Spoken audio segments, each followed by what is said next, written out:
j'ai senti rapidement que mes bizarreries, mes étrangetés allaient avoir un peu de mal au niveau scolaire, etc. Voilà, dans ce monde-là, mais ça, je l'ai senti vraiment très très rapidement.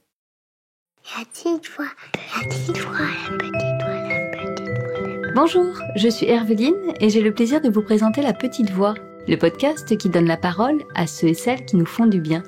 Ils sont psy, sophrologues, magnétiseurs ou autres et se consacrent à notre bien-être et à notre développement personnel. Que vous soyez sceptique ou convaincu, vous serez sûrement curieux de leurs histoires. Quel chemin ont-ils parcouru pour choisir ces métiers dédiés aux autres ? En quoi consiste leur pratique et que leur apporte-t-elle ? Voilà les questions que je vais leur poser lors de ces conversations intimes, sans blabla. Des conversations qui vont nous éclairer, nous inspirer. Si vous aimez ce podcast, parlez-en autour de vous et dites-le moi avec des étoiles sur iTunes. N'oubliez pas aussi de vous abonner pour ne rater aucun épisode. Alors, prêt à écouter La Petite Voix pour entendre la vôtre ? La Petite Voix, le podcast, c'est parti ! Bienvenue dans le dernier épisode de la saison 3 de La Petite Voix. Pour clôturer cette belle saison, encore une, je vous emmène sur un terrain que je sais vous aimez bien, l'ésotérisme. Nous allons parler de magnétisme avec Michael Aubinet. Toute son enfance et même après, Michael a senti qu'il avait quelque chose de différent, une certaine connexion à la nature, une prédisposition à aider, à écouter. Pourtant, il lui a fallu presque 40 ans pour comprendre que cette différence était aussi un don qu'il pouvait mettre au service des autres. Alors certes, le chemin était long, mais maintenant que Michael a pleinement trouvé sa place, il ne la troquerait pour rien au monde. Son credo, c'est d'aider les personnes qui l'accompagnent à prendre leur envol en se reconnectant à leur essence. Chouette programme, non ? Alors, profitez bien de cet épisode éclairant et plein de bonne humeur. Avec Michael, nous allons parler d'être un bon petit soldat, de maison de retraite et de son métier d'accompagnant qui nous aide à accoucher de nous-mêmes. Avant de vous laisser avec cet entretien, je vous donne rendez-vous à la rentrée, certainement en octobre, pour une nouvelle saison de La Petite Voix. Je ne sais pas encore précisément ce que je vais vous proposer, mais je suis en pleine réflexion pour vous réserver de belles surprises. Alors, stay tuned! Bonjour Michael et ravi de t'accueillir dans La Petite Voix. Eh bien, enchanté Herveline, enchanté. Bon, alors, on va avoir plein de choses à se raconter pendant cet entretien, mais on va commencer par faire connaissance très rapidement. Est-ce que tu peux te présenter en quelques mots, s'il te plaît ? Alors, oui, bien sûr. Donc moi, je m'appelle Michael, j'ai 51 ans, je suis magnétiseur à distance, voilà, et je suis entre Paris et le Loiret. Ah, génial. Bah alors, j'ai hâte que tu me parles de tout ça. On a déjà fait connaissance il y a quelques semaines pour préparer cet entretien. Et moi, j'ai vraiment été super emballée par tout ce que tu me racontais. Et j'avais hâte qu'on partage tout ça ici, là, maintenant. Donc, il y a notamment un point dont on reparlera un petit peu plus tard que moi, j'adore dans ton mode de fonctionnement avec tes clients. Mais tu sais quoi, on va faire un petit peu de teasing pour ceux qui nous écoutent. Et on va déjà commencer par parler de ton parcours.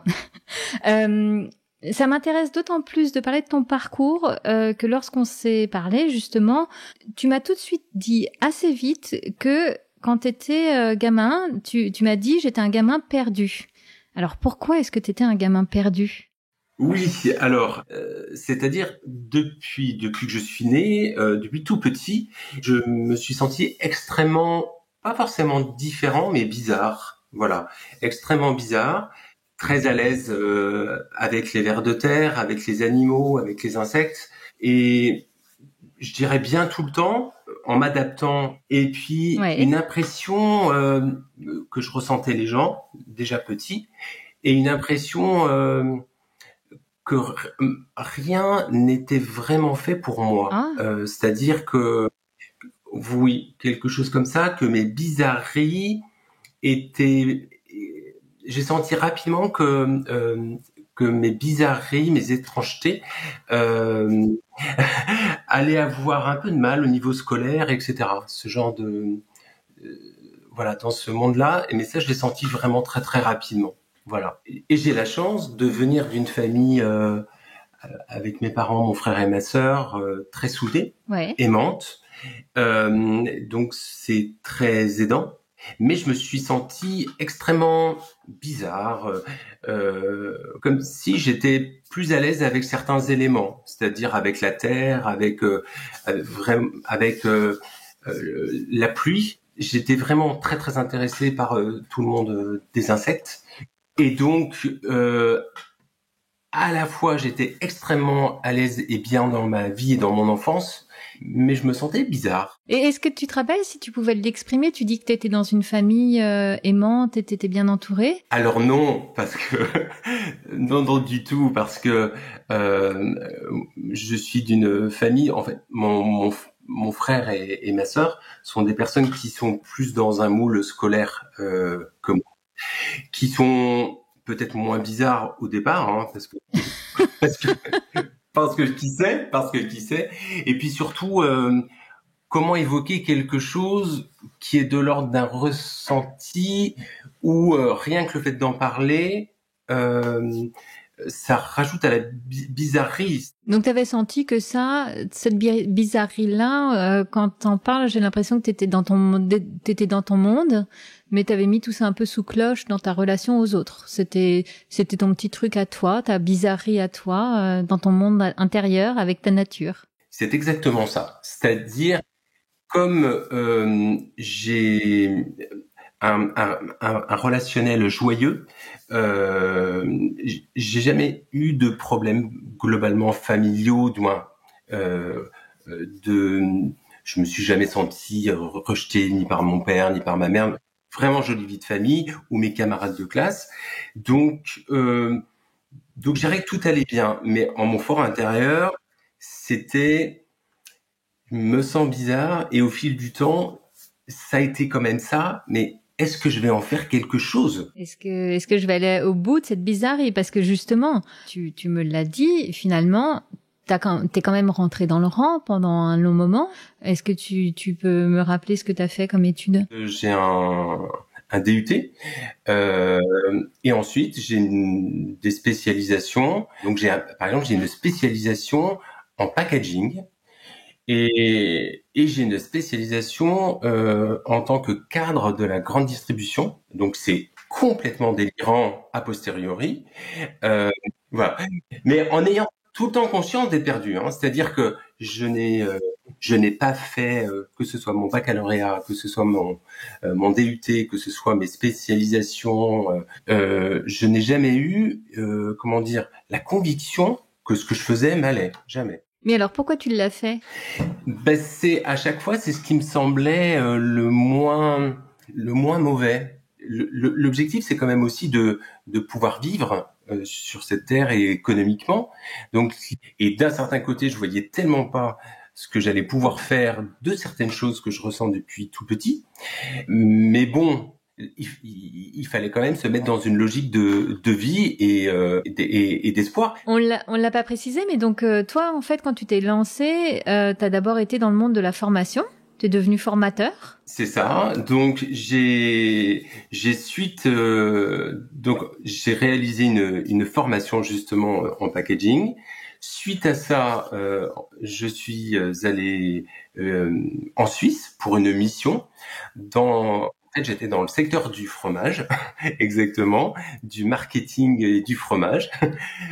Dans le cadre de cette, de ce moment en Suisse, j'ai eu quelques séquences où je suis intervenu en tant que formateur. Et de retour en France, une entreprise m'a proposé de faire des formations, car j'étais censé avoir de la bouteille en formation, sachant que je n'avais travaillé que en tout et pour tout 15 jours en tant que formateur. Et ce qui m'a mise dans ce que tu dis, t'avais employé, quand on s'était parlé, le terme de bon petit soldat. C'est-à-dire que même si t'es pas au bon endroit, dans un métier qui t'épanouit, et tu le sais, mais pour autant, tu fais le job, quoi.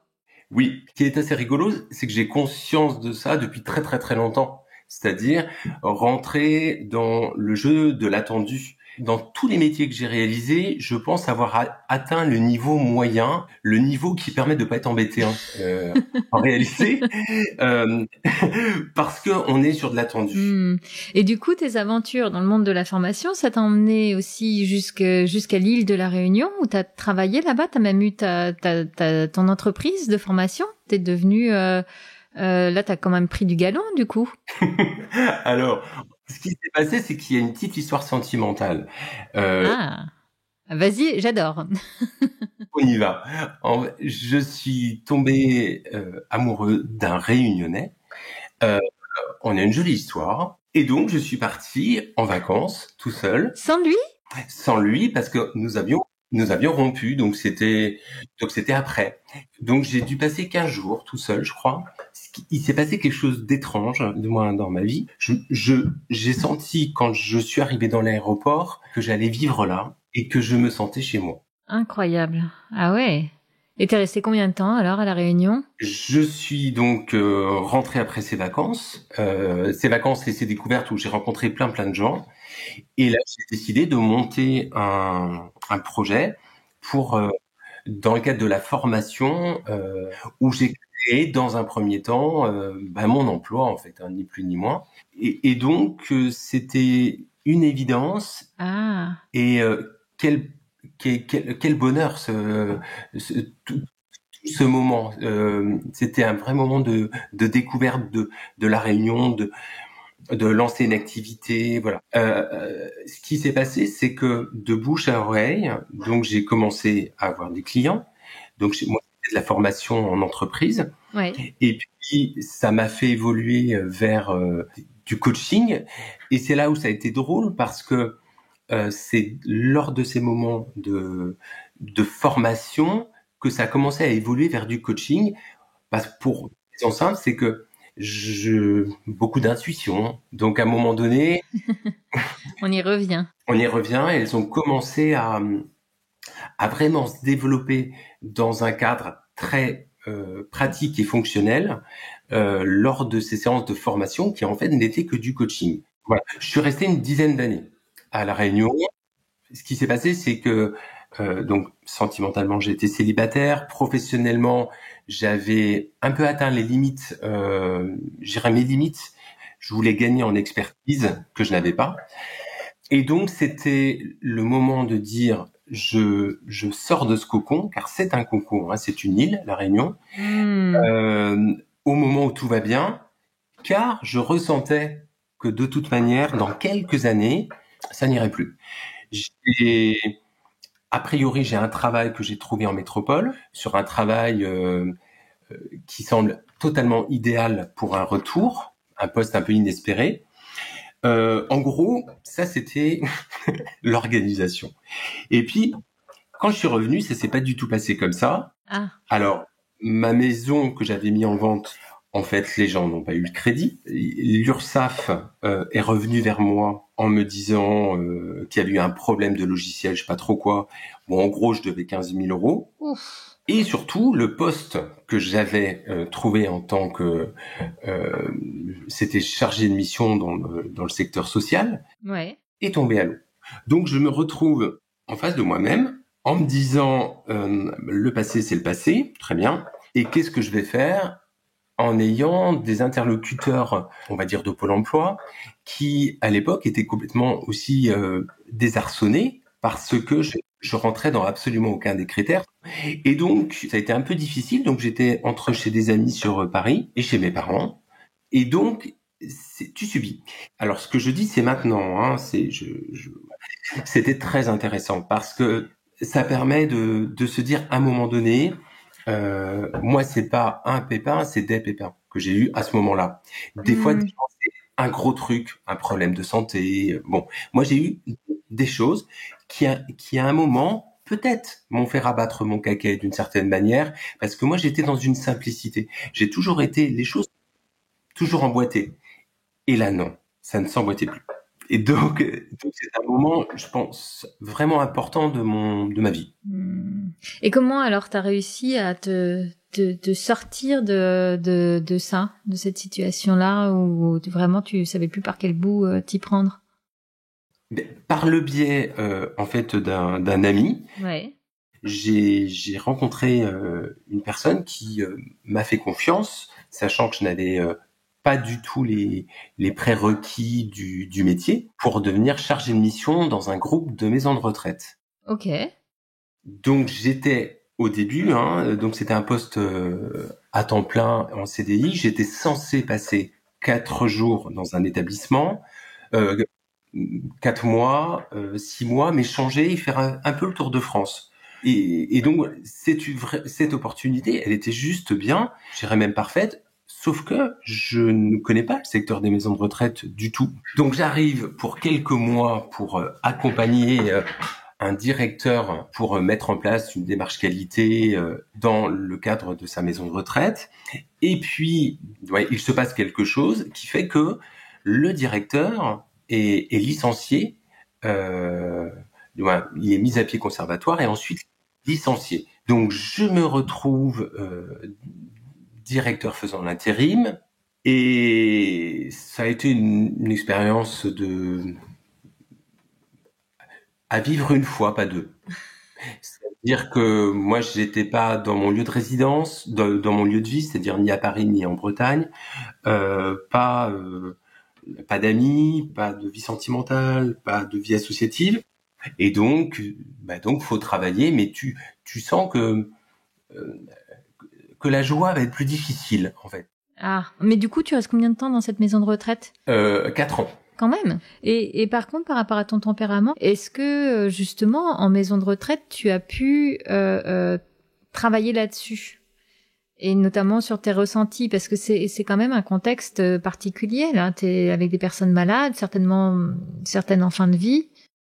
Alors, là justement, je peux parler de mes bizarreries de quand j'étais quand j'étais directeur. Dans les choses qui se sont passées, déjà, j'avais beaucoup d'intuition la nuit, dont des choses prémonitoires, qui se passaient. Ah, Mais au global, ça me servait à pas grand-chose. C'est-à-dire, ça me servait surtout à me réveiller le matin dans un état en me disant mais je suis pas allé en discothèque hier soir, je ne comprends pas parce que je ne dormais pas. Et donc je ne dormais pas et je n'arrivais pas à capter le sens de ce que je recevais. C'était trop le fouillis. Donc c'est vraiment à la maison de retraite que les choses se sont amplifiées, clairement. Mais j'avais dans les choses qui m'ont servi, qui me servaient tout le temps, c'est-à-dire que j'avais des choses qui me venaient de manière comme ça, et comme par hasard, il y avait une difficulté de Madame, admettons, de Madame Royer, admettons, dont on n'avait pas parlé. Donc, mais j'avais ça tout le temps, tout le temps, tout le temps, tout le temps. C'est comme si c'était une extrême vigilance intuitive qui venait là. Et ça, je l'avais beaucoup. Et puis, c'est là où je me suis aperçu que beaucoup de résidents en maison de retraite ne parlent plus. Et donc, que le fait de les toucher les apaisait et je ressentais que j'apaisais en les touchant. Alors, j'ai fait le job. Bon, je savais que j'allais partir. Quand? Grande question. Et puis, il s'est passé des choses qui ont accéléré ce départ, en vrai. qu'est-ce qui s'est passé alors? Alors, j'ai eu un décès familial. Ouais. Il y a eu un décès où, lors de ce décès-là, pendant la nuit, j'ai échangé. Avec la personne qui allait partir? Oui. Et en gros, l'idée, c'est une discussion tout à fait normale, c'est-à-dire pas du tout ésotérique, pas du tout. L'idée, c'était il va falloir faire ce pourquoi tu es fait. Quelque chose qui ressemble à ça. Je me réveille le matin. Bon, je me sens un peu bizarre, mais positivement bizarre. Ensuite, on m'appelle pour m'annoncer le décès parce que c'était un décès dans la famille, pour m'appeler le décès donc de cette personne Ouais. avec qui j'avais discuté la veille. Et ensuite, il se passe pendant 15 jours, mais c'est la période Harry Potter de ma vie. Je vais vous donner un exemple. J'arrive, je suis directeur toujours, et puis j'ai un monsieur qui vient avec des biscottos, il vient avec sa femme, et il a sur tout son bras droit, il a des taches des taches de vin très très fortes.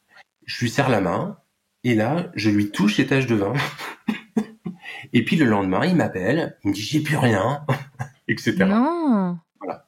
Et j'ai eu ça pendant, c'est un peu compliqué à se rappeler, mais j'ai eu des choses comme ça qui venaient à moi pendant 15 jours, 3 semaines, à peu près. En fait, ce qui est amusant, c'est que la manière dont tu décris, par exemple, cette scène-là, c'est que t'as un espèce d'élan, un truc qui te pousse à aller toucher le bras de ce monsieur, mais presque, j'ai presque envie de dire presque malgré toi, quoi. Tu sais même pas vraiment ce que t'es en train de faire. Ben c'est ce qui est assez, alors c'est très juste. C'est comme si j'étais aspiré un peu comme un aimant. On est aspiré, Ah, voilà. Et une fois qu'on y est, c'est foutu. c'est foutu. Et on se dit que ça va peut-être faire quelque chose, mais vraiment, pas du tout. Il y avait aucune. Est-ce qu'il y avait une intention? Je pense que oui, mais c'était une fois que j'étais dessus. Hein. Je me suis pas dit, tiens, le monsieur il a ça, tiens, je vais l'aider. Pas du tout, mais pas du tout. J'ai été aspiré. C'est assez rigolo, mais c'est ce qui s'est passé. C'est incroyable. Et est-ce que, donc là, tu nous racontes ta période Harry Potter où pendant 2-3 semaines, il y a plein de choses comme ça qui se mettent en place un peu malgré toi, enfin en mode aimant. Là, tu comprenais qu'en fait, tu avais peut-être un truc dans les mains et que peut-être tu avais eu ce message en plus qui te disait, bah maintenant, qu'est-ce qu'on fait? On y va ou pas?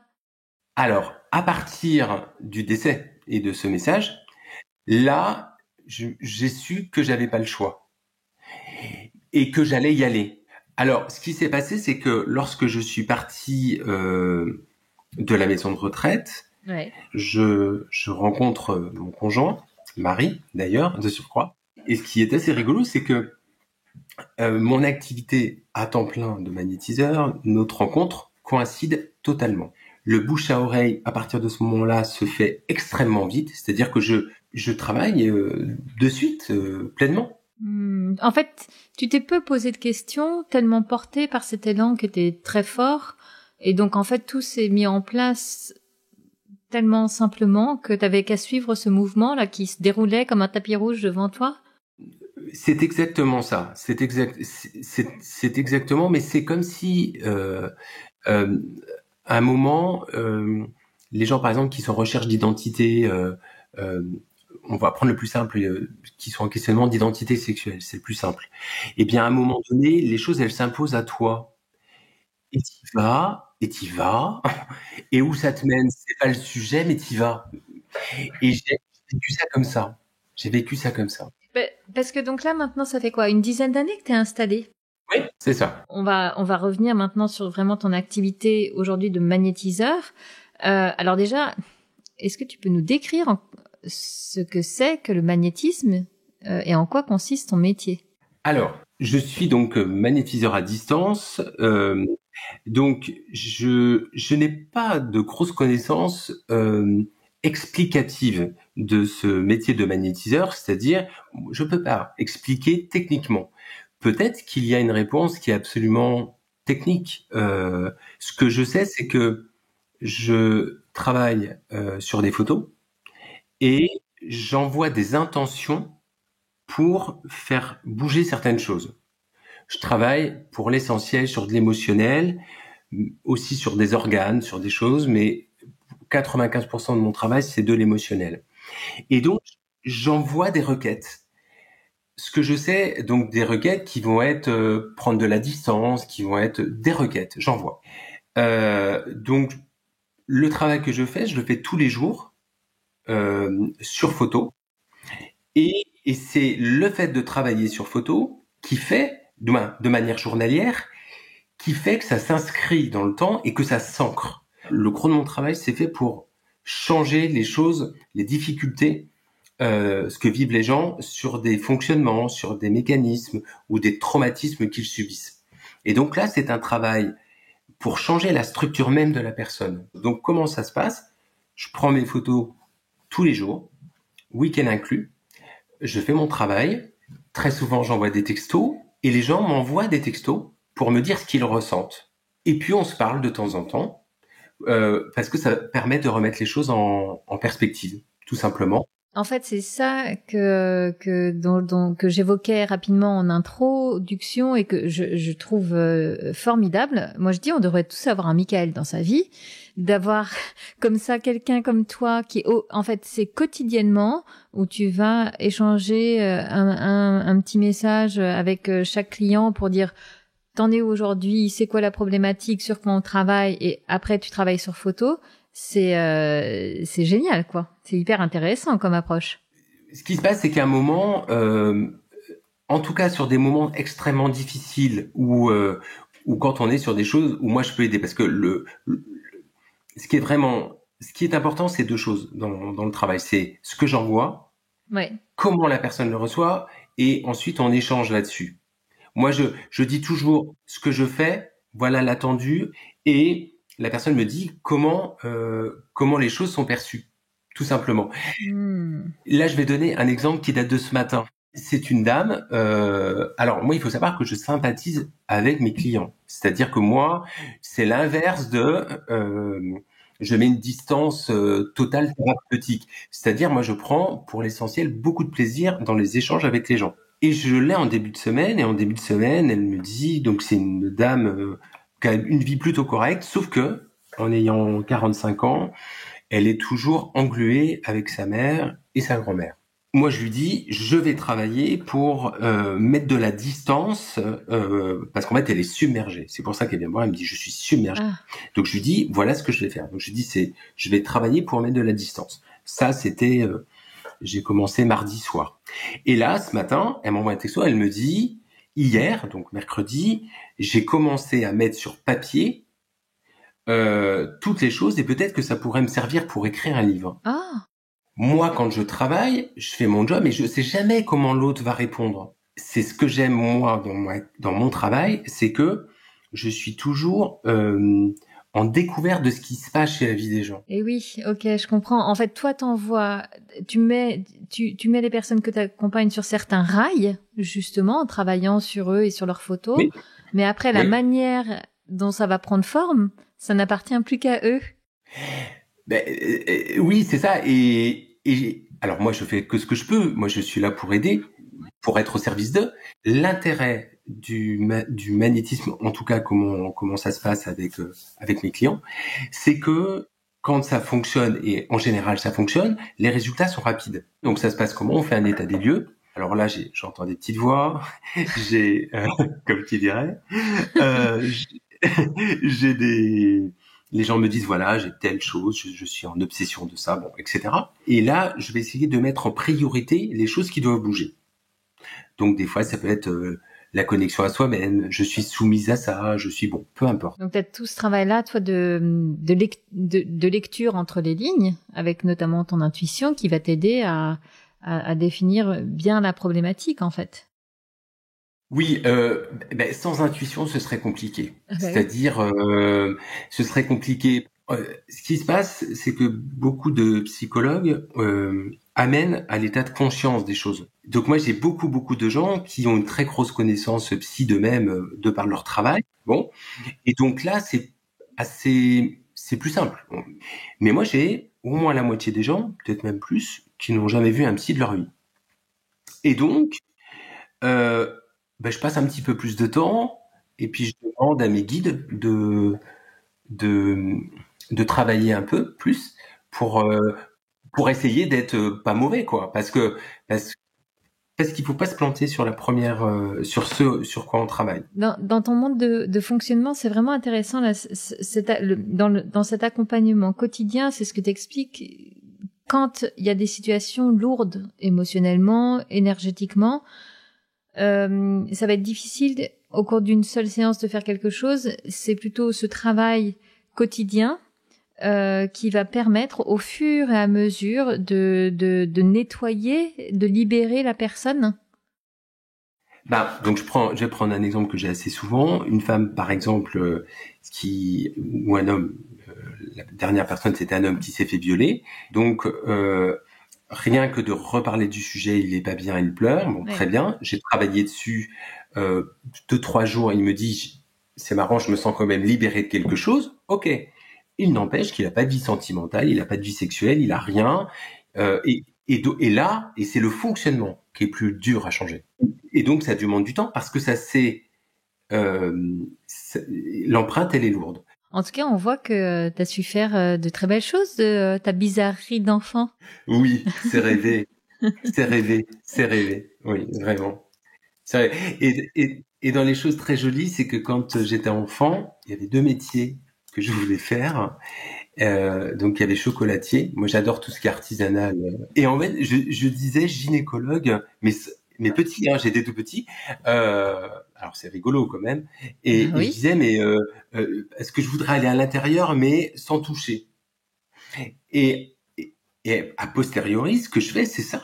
En fait, moi, la première chose qui me vient en tête quand tu dis ça, c'est ce côté d'accoucheur, en fait. Parce que finalement, c'est ce que tu aides à faire aux personnes à se libérer de leur conditionnement pour se révéler à elles-mêmes, quoi. Ben, c'est ce que j'aime, c'est lorsque les gens prennent leur envol. Ouais. C'est parfois extrêmement rapide, parfois c'est plus long, mais moi ce que j'aime c'est quand la personne elle arrive à être sur son essence de ce qu'elle doit être, et c'est juste beau. Et Ouais. je suis toujours extrêmement content et j'ai envie de dire satisfait aussi, oui, satisfait lorsque Ben oui, les gens, tu peux le dire, ouais. ouais, satisfait lorsque les gens ils ont des choses par exemple qui viennent soit de l'enfance ou soit parfois dans le transgénérationnel, c'est-à-dire avant la maman, ou des choses qui sont subies, c'est-à-dire on ne naît pas tous avec les mêmes atouts, Mm-hmm. et certains ne vont faire que subir en fait un lien transgénérationnel ou une difficulté qu'ils ont eu enfant. Et quand les gens commencent à sortir, à revenir sur leur vie jolie, c'est-à-dire sortir de leurs problèmes d'enfance premiers, c'est juste beau, c'est beau. Et donc, Oui. et moi c'est vraiment la chose que j'aime dans mon travail. Bon, c'est vraiment, enfin, c'est chouette et t'en parles avec passion. Donc, tu vois, moi, je me suis laissée embarquer par ton récit. Est-ce que la manière dont tu nous parles de ton métier, c'est hyper intéressant. Merci beaucoup, Mickaël. Mais je vais pas te laisser partir si vite, puisque j'ai quelques petites questions rituelles pour terminer. Alors, la première, tu me vois arriver avec mes gros sabots. Tu as répondu déjà pas mal dans l'entretien, mais je te la pose. Est-ce que tu écoutes souvent ta petite voix, Mickaël? Alors, oui, mais si c'est pour les gens, l'objectif c'est d'amener à avoir des petites voix. Mais pour soi-même, c'est quand même plus compliqué parce que on va dire que ça marche pas pour soi. Donc, je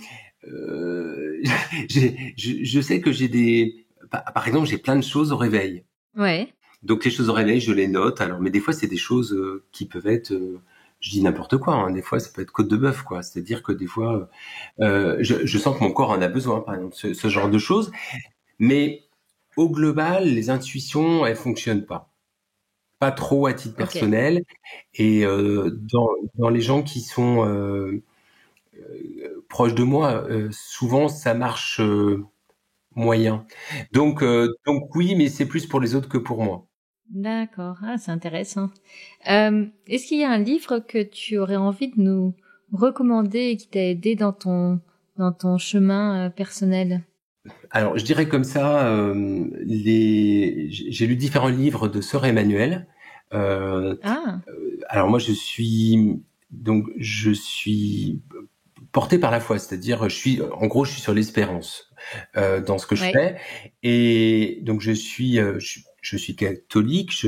Alors je pratique à ma manière, c'est-à-dire que je prie tous les jours, mais je fais tout sauf du prosélytisme, et chacun fait sa vie, et on peut avoir une foi dans quelque chose qui n'est que la nature, et que ce soit peut-être même encore plus fort que ce que j'ai, je n'en sais rien.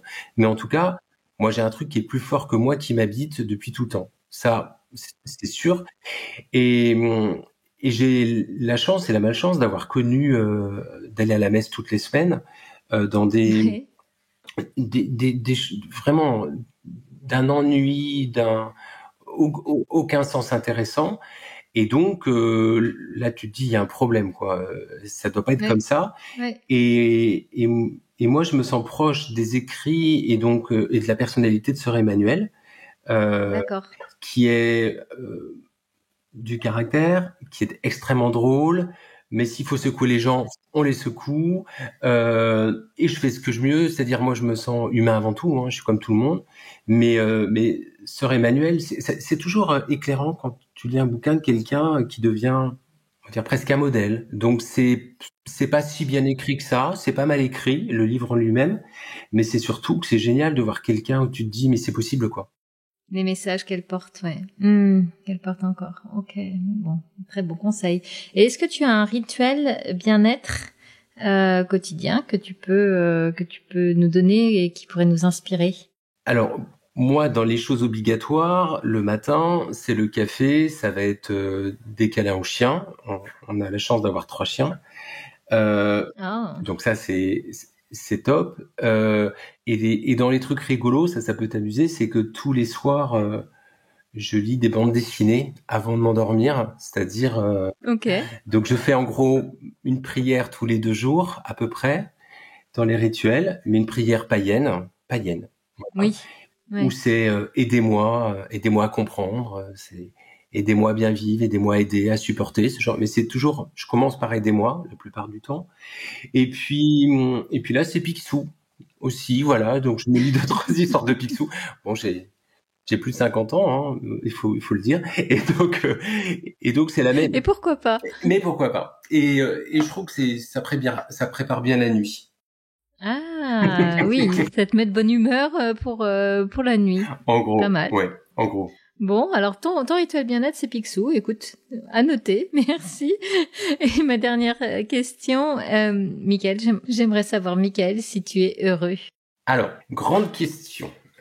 Alors là, c'est vraiment... Ben oui, c'est la grande question. Alors, je te dirais que j'ai la chance d'avoir une vie...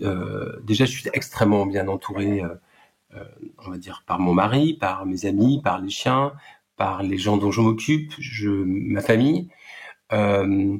J'ai une jolie vie pleine de sens. C'est pas toujours ça, mais au global, je suis dans la joie. Je suis extrêmement favorisé, c'est-à-dire j'ai pas une journée où je me dis pas que j'ai de la chance. Alors oui, on se la génère, mais pas que. Moi, je crois au destin, donc je dis pas que. Mais heureux, je dirais pas, parce que heureux, il faut être déconnecté de la souffrance. Je n'ai jamais, depuis que je suis petit, j'ai toujours ressenti, même si je suis en vacances une journée, je suis incapable de me déconnecter de la misère humaine, et c'est comme ça. Et donc non, je pense que j'ai atteint un niveau qui est déjà de bien-être qui fait de moi chanceux, c'est déjà bien, mais heureux non, et pourquoi l'être, voilà. Bon, belle réponse. Ok. On va rester là-dessus alors, Mickaël. Ouais. Ah ça y est, on a fait connaissance. Et merci beaucoup. C'était vraiment passionnant.